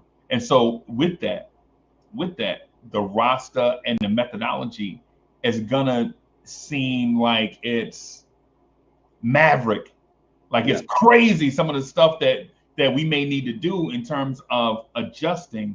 And I'm saying adjusting. I'm not saying change. I'm saying adjusting, because Mike Brown may have to change depending on how much you like what Mike Brown is doing. Like if Leon Rose sees the potential in Mike Brown to be, for instance, if Mike Brown gets us to the NBA Finals and then says, hey man, the two needs to be improved. We need to go out and get Devin Booker. Leon Rose will be like, I'm on it, right?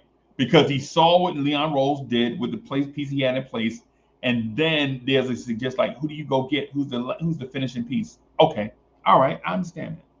Now, the Knicks will never get Devin Booker, but y'all understand what I'm saying. The Knicks don't need Devin Booker. They don't need $72 million a year for one guy, right? But going through the Tom Thibodeau car wash, going from one regime to another, when we look back on what happened last year and the year before and the year before that, that's all the Tom Thibodeau team, right? 2025, 2026. What is this Knicks team going to look like? Is there unrealized potential on this roster? I think so. I think Mitchell Robinson has the most unrealized potential of all the veterans, in my opinion, right? Others may see the game differently and say maybe Jalen Brunson has the most unrealized potential. I don't think so. Yeah. Can he get better? Yes. But unrealized potential, I think it's Mitch, right? I think we can get Mitchell Robinson back to long, athletic, run the floor Mitch, pace and space, where he can get out and stretch them legs, right? I think that is his sweet spot. That's where you see the most effective Mitch, where you see his block numbers go up, right? You see is a bunch of different things, right? But if there's a move to be made, is there a drastic move that can be made in late July, early August? That concerns me. That concerns me, State. We about to see. We definitely about to see. Yeah, because we saw it happen last year in late August, right? Yeah, we gonna see. My last thing is because I gotta join like. Yeah, I'm about to take the ladies out to dinner, bro. We stay on the road, bro. Oh, you stay on. Stay on the road. That's dope. We stay on the road, bro. Yeah, you should be spending $180 for dinner, bro. $180 for dinner is too much, man. Yo, bro, You make that New York City money though, so you straight. You know what I'm saying? But listen, I've been trying to not spend $100. Last few times I've gone out, I spent $100 plus by accident. Because y'all got bread like that. That's what I'm saying. Nah, I ain't got no money. Like, Harlem, stand up. I ain't got no money, man. But hopefully Mitch is good, man. Thanks, Uncle Freezy, man. I had to pull up on you, OG. I got a couple things I got to do today too. Shouts to all you Knicks fans at the end, man. Freezy, you gonna be on later? I might do vibes later. I might do vibes later. If you going live on X, I'll probably come through if I'm back. I bet. Yeah. Hey, chat. Let me just say this to the chat. So if you're watching on X, make sure y'all follow State. Let me pull this thing down so y'all see exactly who it is y'all should be following. Right. Make sure y'all follow State on X, man. State be bumping on X, man. The crowd and them joints, man. Crazy. I be checking in. Like I check in. I be trying to be in the bushes. Yo, Cass is mad passionate, bro. Yeah. Yo, Cass is mad passionate, man. So make sure y'all check out State. Yeah. Make sure y'all continue. Lawrence Tears is on the way to 250,000 subscribers on YouTube. Right. So we're 1/10 of the way there. But the way the numbers have been coming in, man, looking like we're gonna be a major player in the game. Remember, everybody, this is your #1 Knicks content creation channel for the fans. Like, we here for y'all. We're gonna be reading y'all comments. We want y'all to participate. We want y'all to be active. We want y'all to state y'all opinion and stand on it. Don't be wavering. Don't say something and then be backing off. Say it with your chest, right? Say it with your chest. I'm not sensitive like that. I'm not touchy like that especially when it comes to just talking. Mm-hmm. So yeah, y'all come in here and do y'all thing, man, and we gonna support y'all points and everything, man. So, but make sure y'all also follow State, man. State growing like wildfire on X, man. Y'all continue to help State grow that thing on that side, man. I be so jelly every time I see State on X. I be jelly, right? My wife be like, "Why are you shuffling your feet?" I'm like, "Yo, State have these people hypnotized, bro." on X, but anyway. Good looks, OG. I appreciate you, man. Appreciate you. Hey, thank y'all too coming out. State. Thank you, man. Thank you, man. Appreciate you, OG. Appreciate the chat too, man. I'll see y'all next time. All right, peace, y'all.